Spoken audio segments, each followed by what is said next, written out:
Mbeng.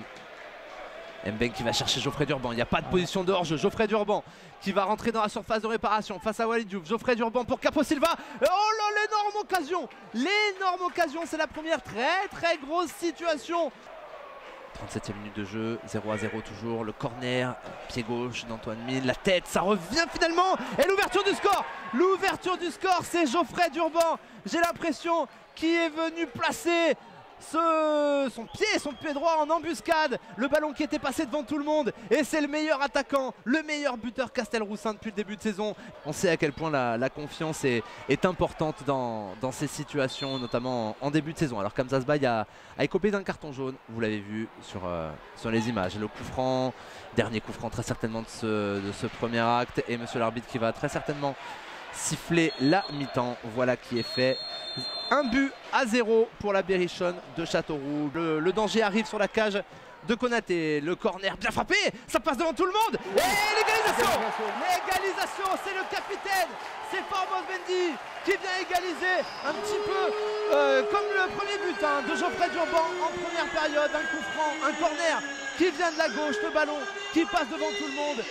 Et il y a 5 minutes, ils étaient en grande difficulté encore les Nîmois. Et là, ils vont peut-être faire le break avec Mendy encore une fois. Oh, quelle occasion! Quelle énorme occasion! On va la revoir, Philippe. Soit le pied gauche de Piccolo ou le pied droit de Diallo. Piccolo qui attendait l'appel de Diallo. Finalement, il va pouvoir remettre tout ça dans la boîte. C'est bien frappé. Penalty pour le Nîmes Olympique. Penalty! Alors là, il y a eu un duel. Et c'est Doucouré qui va tenter d'aller chercher son premier but de la saison. Mahamadou Doucouré pour le penalty. S'il était transformé, de penalty peut faire énormément de bien. Doucouré face à Konaté. Doucouré qui s'élance. Et Doucouré qui transforme ce penalty. Ça fait 2-1 pour le Nîmes Olympique. Et la joie de Mahamadou Doucouré et les supporters nîmois debout dans le stade des Antonins.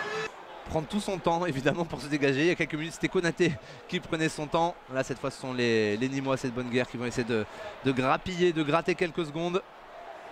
Et Jonathan Mexi qui va pouvoir servir Ngakoutou, le face à face avec Hillel Konaté. Ngakoutou qui perd son face à face, la superbe intervention d'Hillel Konaté.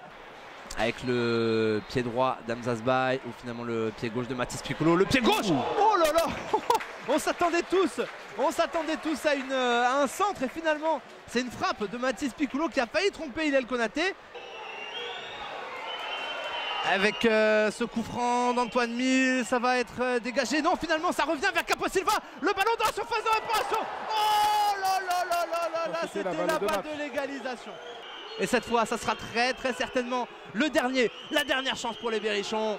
C'est frappé, c'est bien frappé, la tête, ou la main. Et penalty! Oui. Oh, c'est terrible!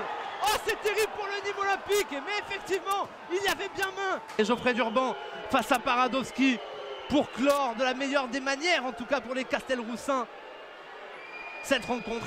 La dernière situation de cette rencontre. Durban et s'est transformé. 2 buts partout dans ce match et qui va très certainement se clore sur cette situation avec le but de l'égalisation.